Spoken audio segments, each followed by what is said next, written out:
Hey everyone, it's Brian here, Portable Generator Services. And we are in hurricane season, guys. We're getting into the busy, more active months. Don't wait until the last minute. Here are some tips and tricks in case you run into one of these. If your generator's electric start, meaning it has a battery and you push a button, if let's say you're not strong enough for some of the older customers and you can't pull it, and when you push the start button, it either goes brrr, like it clicks a lot, or it clicks and nothing else, or it does nothing. 99% of the time your battery is dead. What do you have to do? Well, the only option that you're most likely going to have available to you is jumper cables and hooking up your car battery. You don't got to take the battery out of your car. It's just like you're jumping another car. Imagine that your generator is a vehicle. Hook up the jumper cables on your vehicle, that works. Hook up the jumper cables on the generator, red to red, positive to positive, black to black, negative to negative, and go ahead and start the generator. Try and start it like you would. If it starts and cranks, then we know, yes, your battery was dead while your generator is running. So make sure that you're situated correctly so that the generator can now be powering the house once you start it with the car, the jump cables, right? Once it's running, powering the house, go ahead and remove the cables and shut down the working actual car vehicle and let the generator run. You're gonna have to do that every time you turn your generator off, whether it's for refilling gasoline or propane or whatever. You're going to have to jump the battery if it was dead to begin with. Next thing,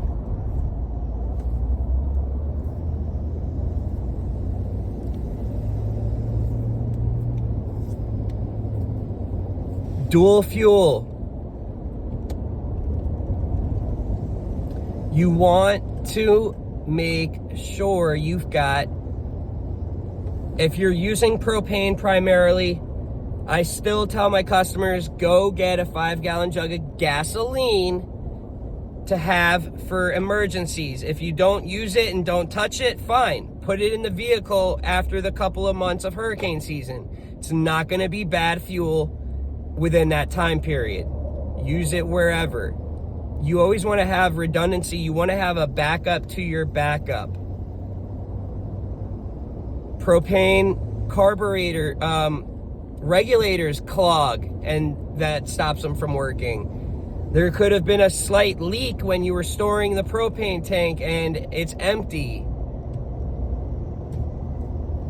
Have backup plans, guys. Make sure you've got some extra 10W30 oil. When you are using your generator to power your house, it does burn oil.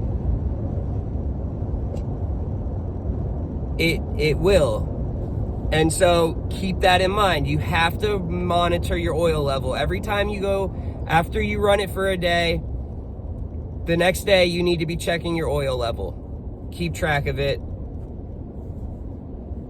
Don't ever tip the generator on its side so that you have a better angle to add oil, because you don't have an oil funnel. Do not do that. You will overfill it because you won't know when to stop. A quick and easy way of knowing if your generator is overfilled is if it's on a flat, level surface, you take the oil dipstick out and oil is leaking out, it is overfilled. It should not be leaking out when on a level surface.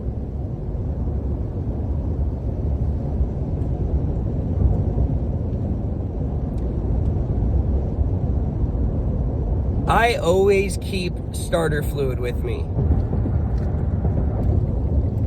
You'd be surprised how sometimes the slightest little buildup of varnish from gasoline sitting or whatever, it has the generator fuel system clogged by just a slight hair. And you trying to start it does nothing, but with that starter fluid, it ignites it and it gives it enough compression and vacuum is the technical term, that it will actually pull through that little particle that's blocking it and allow the generator to work.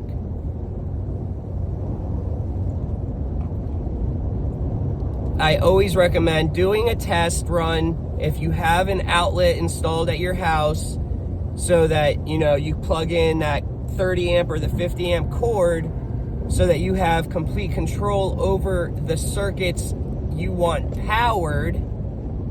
Do a test run and make sure everything is functioning. Check my YouTube channel, Portable Generator Services. I've got a ton of videos showing the process. Some with interlocks for those who did not have an interlock. There's videos to show you how to be safe with it.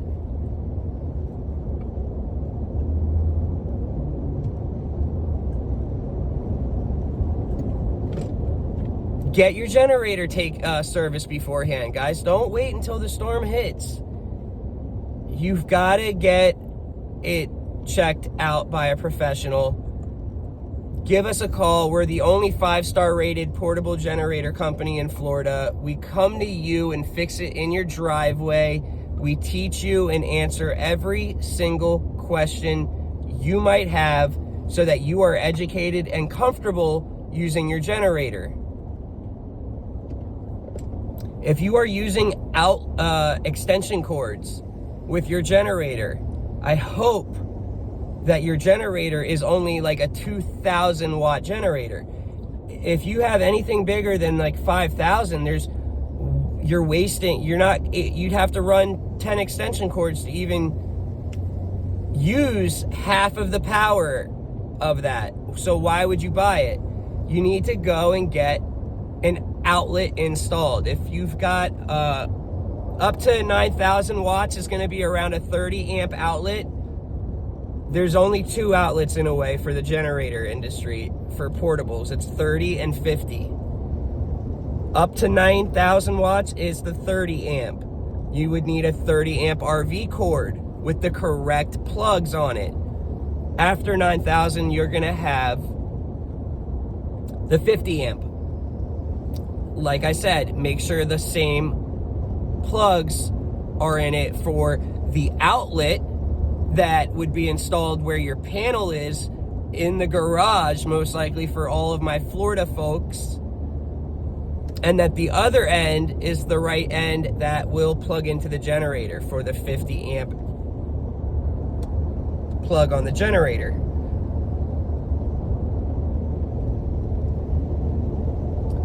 Smart power management is very important. Power management.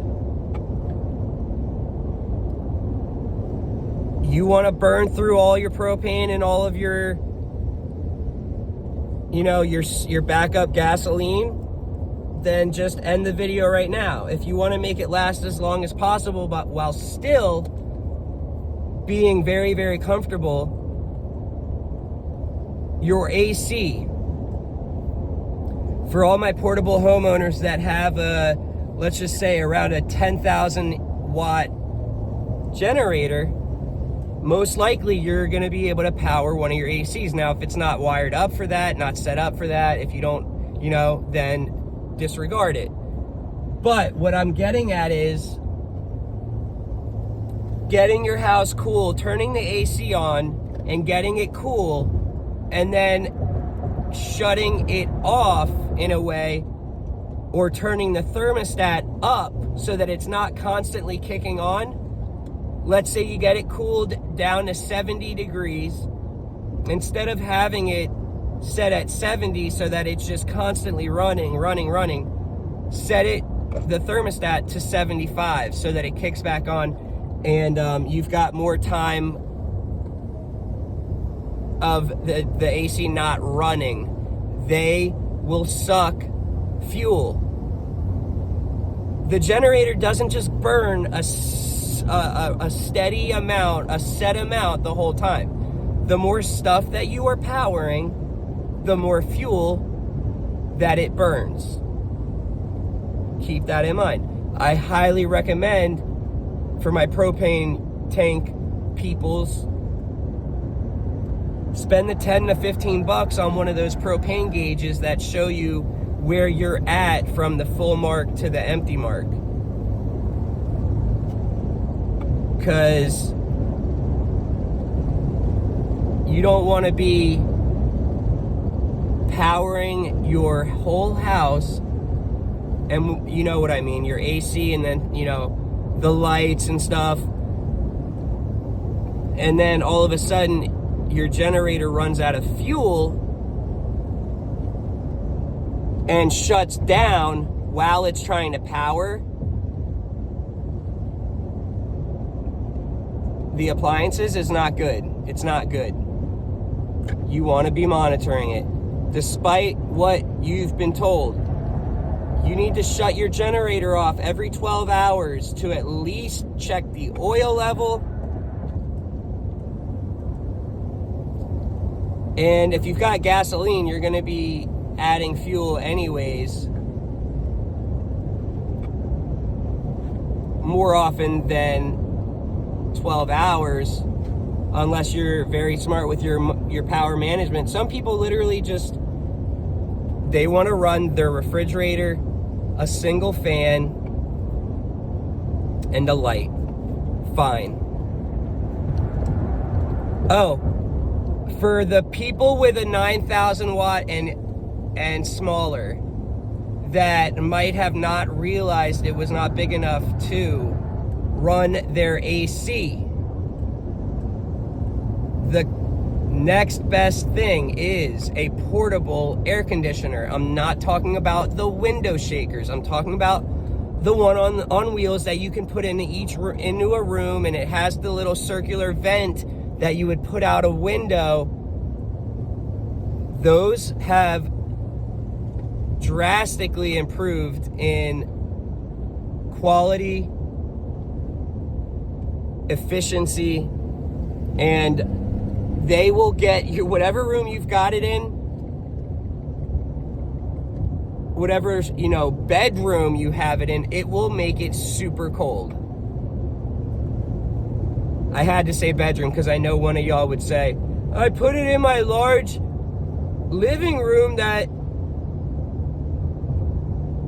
is 1,000 square feet and it didn't do anything. You're a liar. You're such a liar, yo. Like, he's a liar.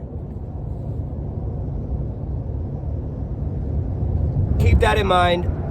Phone number 954-649-7412. I will answer if I can during an emergency, during dinner. Give me a call and I will help you out no matter what if I can. I will always help you out if I can. For my customers, I carry extra generators. If yours breaks, let's say we've had a power outage for 2 weeks and, you know, after running for 2 weeks, something happened. It's not working anymore. I've got extra generators. First come, first serve.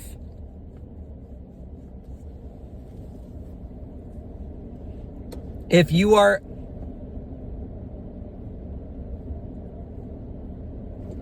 medically disabled, if you're on oxygen, dialysis, I have a generator designated for you. Okay? You've got to reach out to me though. Don't try and guilt trip me by not telling me beforehand, and then during a storm you don't have it and you're gonna try and guilt trip me and telling me that you're gonna die. I'm gonna hang up on you, because that is the most rude, disrespectful thing that you could ever do to someone. I'm allowed to procrastinate. Y'all aren't. I love it. But that's the situation. I can procrastinate because I don't need help with my generator. But y'all are not going to be doing that to me. So please, set up an appointment now and be prepared for hurricanes, upcoming hurricanes. We do have a technician up in Jacksonville now, which we were missing for a while.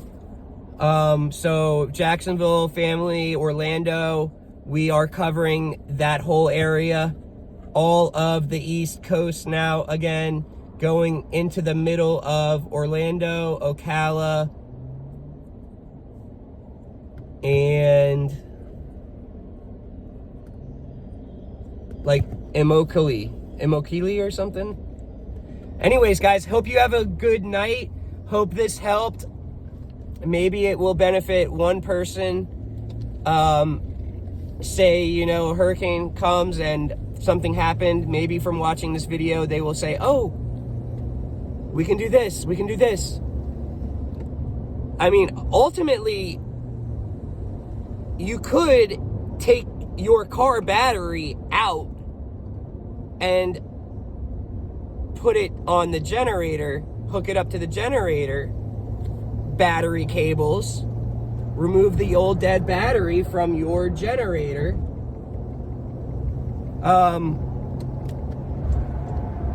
and use that. Now, I would just jump it. I also tell customers to invest in the battery jump packs, which is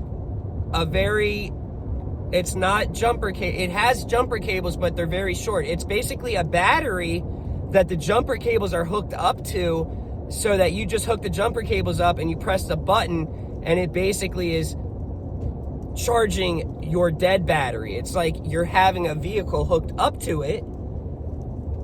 And those things are great, you know. Look into it. Be prepared. And I will see you on the next video, guys. Thank you. Share this video with your friends and family. Make sure they're prepared. And like and subscribe for more tips, tricks, and